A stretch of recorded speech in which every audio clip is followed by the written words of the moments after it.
Good morning all of you. हम अपना lesson number 24 letter writing करेंगे। लेटर राइटिंग क्या होती है? There are so many modern techniques of contacting the people, but the importance of letters cannot be minimized in present scenario. They serve as permanent documents for the organization and serve as a record of events, etc. According to the purpose, letters can be divided as informal, personal letters and format और business letters.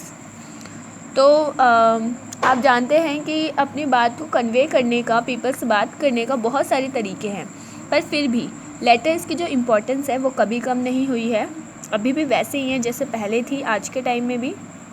और ऐसा क्यों है? क्योंकि एक permanent document यानी कि हमेशा संभाल के रखने वाला जैसा डॉक्यूमेंट होता है किसी भी ऑर्गेनाइजेशन के लिए, और ये हम एज अ रिकॉर्ड भी शो कर सकते हैं, या इवेंट हुआ था इस दिन, तो ऐसे तरीके से भी शो किया जाता है इसे। अकॉर्डिंग टू द पर्पस के अकॉर्डिंग कि हमें किस लिए ये लेटर लिखना है। लेटर्स को इसी बेसिस पे कई पार्ट्स में डिवाइड किया गया है, जैसे इनफॉर्मल, पर्सनल लेटर्स भी कहते हैं, एंड फॉर्मेट और बिजनेस लेटर्स। इनफॉर्मल और पर्सनल लेटर्स को हम कैसे लिखते हैं? These letters are written to express our feeling to our relatives, friends, etc. ये जो लेटर्स होते हैं वो हम अपने फ्रेंड्स, रिलेटिव, इन सब को लिखते हैं अपनी फीलिंग को एक्सप्रेस करने के लिए, अपनी भावनाओं को एक्सप्रेस करने के लिए। They do not follow any strict rules of letter writing. ये जो इनफॉर्मल लेटर्स होते हैं या पर्सनल लेटर्स होते हैं, इसमें हमें लेटर राइटिंग के जो रूल्स होते हैं उसे फॉलो करने की कोई ज़रूरत नहीं होती है। These letters are written in simple language and in conversational style.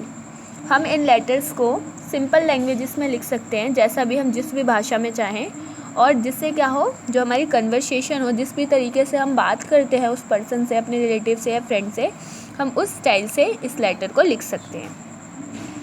फिर सेकंड आता है हमारा फॉर्मल और business letters. These letters are always written with some purposes.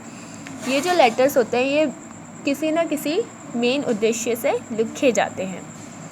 They are official letters. ये ऑफिशियल लेटर्स होते हैं, यानी कार्यालय में जो दिए जाते हैं लेटर्स वो होते हैं। जैसे कि आप किसी ऑफिस में काम करते हैं तो आप वहाँ अपने बॉस को दो, ठीक है, या स्कूल जाते हो तो आप अपने टीचर्स को दो या प्रिंसिपल को दो लेटर, तो वो ऑफिशियल लेटर कहलाता है।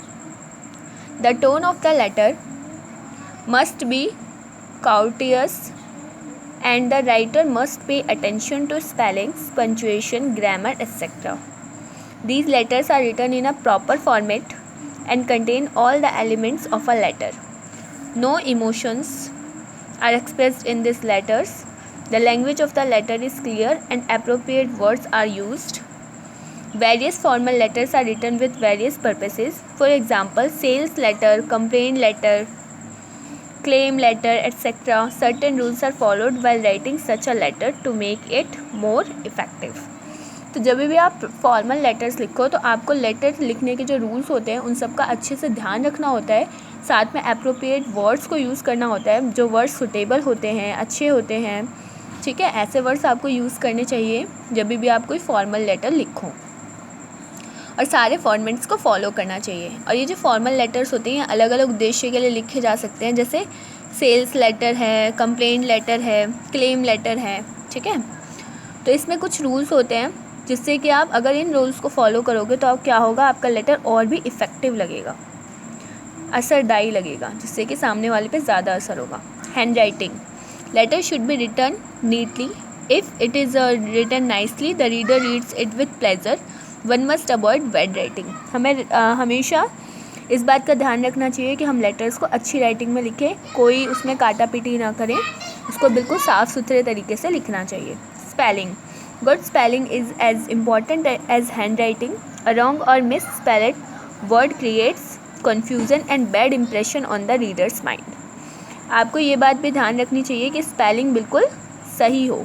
अगर आप गलत स्पेलिंग लिखोगे तो इसकी वजह से क्या होगा कि जो भी आपका लेटर पढ़ा है उन पर बैड इम्प्रेशन, बुरा असर, आपके जो इमेज है वो बुरी बन जाएगी और अच्छा इम्प्रेशन नहीं पड़ेगा।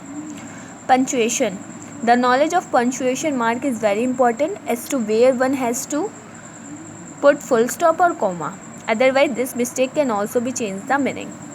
आपको पंचुएशन मार्क का ध्यान रखना होगा, आपको इसकी एक अच्छी नॉलेज होनी चाहिए, अच्छी जानकारी होनी चाहिए पंचुएशन के बारे में कि कहाँ आपको फुल स्टॉप लगाना है, कहाँ कॉमा लगाना है, कहाँ कोलोन लगाना है। अगर आप इसका ध्यान नहीं रखोगे तो लेटर के जो बात आप कन्वे करना चाहते हो शायद वो कन्वे भी ना कर पाओ, क्योंकि फिर मीनिंग चेंज हो जाता है।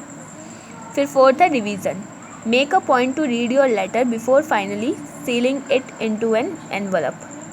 It is the final reading in which you can delete or add something if you have forgotten to write। Last में आपको पूरे लेटर की रिवीजन करनी है, पूरे लेटर को एक बार पढ़ना है एनवलप में डालने से पहले, जिससे क्या हो कि अगर आपसे कोई गलती हुई हो तो आप उसको देखें और उसको करेक्ट कर पाएँ, या फिर कुछ छूट गया हो तो उसको ऐड कर पाएँ। इसलिए आपको लास्ट में रिवीजन ज़रूर करना चाहिए। ठीक है, अभी हम इतना ही करेंगे। Thank you all of you for listening me.